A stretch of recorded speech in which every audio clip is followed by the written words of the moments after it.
Thank you. Tony Caggiano, please come up to the stage. I'd like to also introduce you to Tony Caggiano. He is our Port Everglades Association chairperson. Thank you.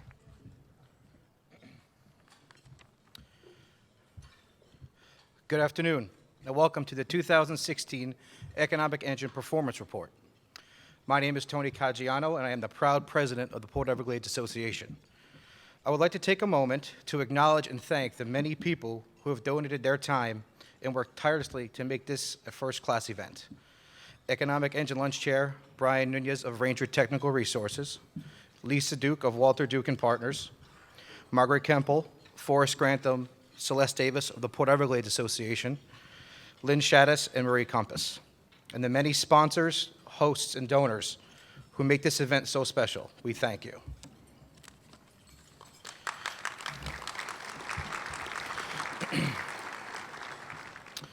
It's truly amazing how fast time flies. I feel like just last week, I was standing before you, nervously conveying what the Port Everglades Association means to our membership and the maritime community.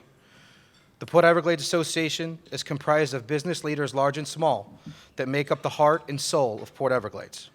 Some of these members can tie their business lines back over 50 years and are still going strong.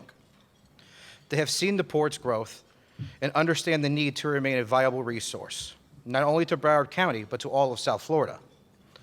The Port Everglades Association is honored to be the presenter of this special event, which brings together the enterprise fund managers, the drivers of the economy in Greater Broward County. The association is also honored to be the voice of the Port Everglades shareholders and sounding board for issues impacting shipping and logistics. We have recently appointed an environmental committee led by Dr. Dick Dodge from Nova Southeastern's Oceanographic Center. We believe our efforts can be a tremendous asset to the port's executive team regarding the deepening and widening of our seaport. Like most of you, the association is a servant of Port Everglades and always has the interest of the port and shareholders in mind. And with that, I would like to introduce to you the CEO of the Port Everglades Association, Ms. Margaret Kempel.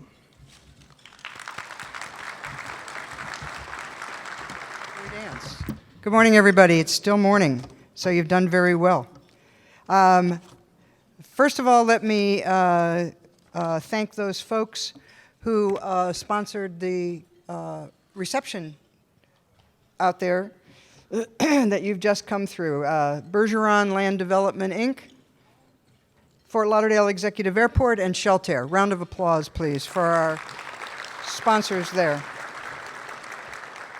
We're also pretty thrilled that we have 3 beautiful raffle ticket prizes today from Princess Cruises, a 4 or 5 night cruise, some tickets from JetBlue, thank you JetBlue, and a stay at the Riverside Hotel.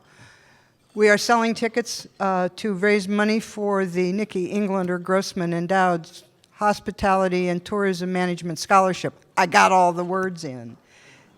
And I think some people, either in red coats or not, but with baskets, if you were unable to buy your tickets out there during the reception, we're going to be making the drawing at the end of the luncheon, and I hope that you will buy tickets and be a winner.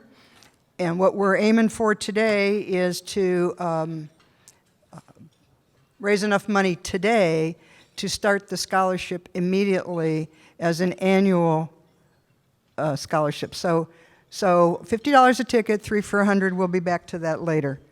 Let me see who's next. I want to thank some people for being with us here today. And if you snuck in and I didn't see you, then you have to jump up and tell me that you're here. How about that? From our cities that sponsor this event every year, we're really quite happy to have from Dania Beach Mayor Marco Salvino and Commissioner Albert Jones. And former Mayor Commissioner Walter Duke. Okay. From the City of Hollywood, Vice Mayor Peter Hernandez, Kevin Biederman, Commissioner Patty Asaf, Commissioner Terry Kalari, and Commissioner Dick Blattner. Where are you guys? Round of applause. Fort Lauderdale Mayor Jack Seiler, Commissioner Bruce Roberts, Commissioner Romney Rogers, and Commissioner Robert McKenzie. Round of applause for the city of Fort Lauderdale. Weston City Commissioner Jim Norton. Where are you, Jim? Around here somewhere. Yes? Okay. You can clap for him anyway. Go to hell. Broward County Commissioner Stacy Ritter. Stand and wave. That's the way. Broward County Commissioner Mark Bogan. Broward County Commissioner Chip Lamarca. I know I saw you, Chip. You're somewhere. There you are. No, that's somebody else standing up, huh? Broward County Commissioner Lois Wexler. Broward County Commissioner Dale Holness. And we're quite thrilled to have with us today Broward County Administrator Ms. Bertha Henry. Bertha, wave and stand and hip hip hooray. We're expecting State Rep Gwendolyn Clark-Reed. I didn't see her come in, but she is here. Yes. Thank you, Gwen. State Rep Katie Edwards. Again, there's a big mob here. I didn't see everybody come in. Katie here? No? No? Going once? Going twice? Okay. Steve Geller, former senator and candidate for Broward County Commission Seat 5. Tim Ryan came. Where? Yay. Commissioner Tim Ryan, another one who escaped my attention. Totally. Okay, moving right along. Former State Senator Nan Rich, candidate for Broward County Commission District 1. And I know because I saw them come in, the Clerk of the Courts, Howard Foreman, and candidate for Clerk of the Courts, Brenda Foreman. I want to take a minute now and ask to come up to the microphone. We have a special guest from Tallahassee from the Florida Department of Economic Opportunity, the Executive Director, Sissy Proctor. Please welcome her to the microphone. Good morning, everybody. How are y'all doing today? This is quite a turnout. I haven't been to this forum before, this luncheon before, but I am very impressed by how many folks are here to learn about the great things that are happening in your community. We at the Florida Department of Economic Opportunity get to travel all around the state, and I always love to come to events where there's so much involvement by the local businesses, the community leaders, and all of those that really have a stake in making sure that your local economy here is growing and is taking advantage of all the great things that are happening across the state and the growth that we are seeing from our state as a whole. So I appreciate the opportunity to join you here today, and I had the pleasure of joining several of your community leaders yesterday for tours of some of the great gems that you have in this area. I started the morning with Steve Saranac, so hey Steve, how are you?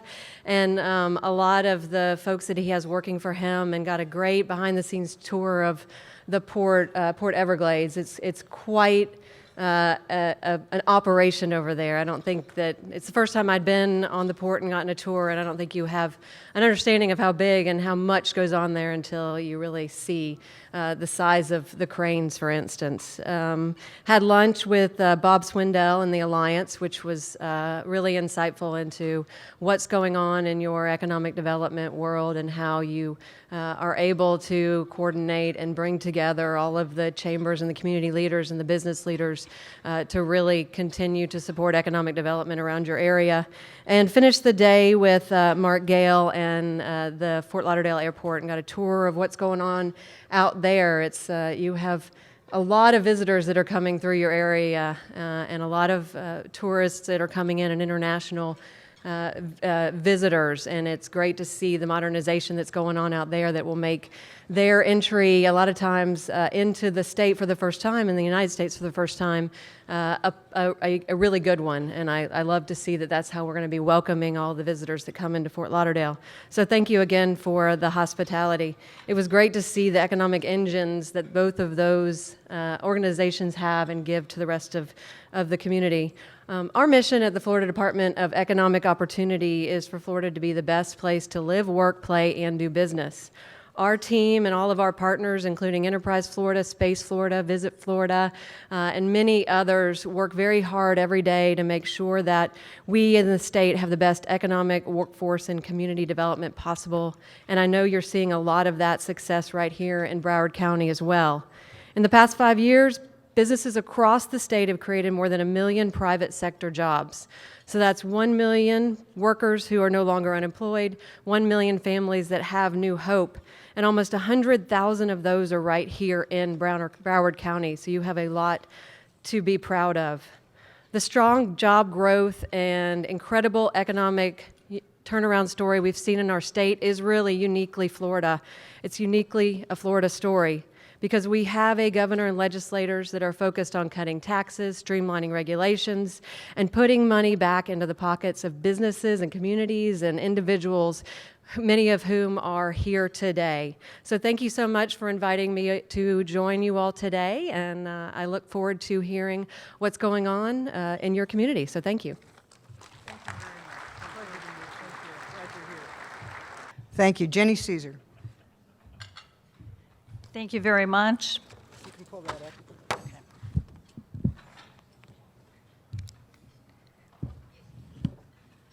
This is a congressional record for Nikki Grossman. Mr. Speaker, I rise today to recognize the retirement of a woman whose work has greatly benefited the South Florida community. Nikki E. Grossman served for 21 years as the head of the Greater Fort Lauderdale Convention and Visitors Bureau, and before that served as commissioner to both the Broward County and Hollywood commissioners. During her tenure at the Convention and Visitors Bureau, the Broward County hospitality industry grew to employ more than 168,000 people, and in 2015 generated $14.1 billion in revenue with over 15 million visitors. 15.4 million. Oh, sorry. I will have to tell my boss. That's okay. It's perfect. Okay. Under her leadership, the Tourism Bureau won accolades for its innovative marketing campaigns and efforts to attract LGBTQ visitors. Nikki personally received awards recognizing her outstanding work in the tourism industry and her commitment to diversity. In honor of her retirement and years of service to her community, I am pleased to recognize Nikki Grossman and wish her the best in her future endeavors.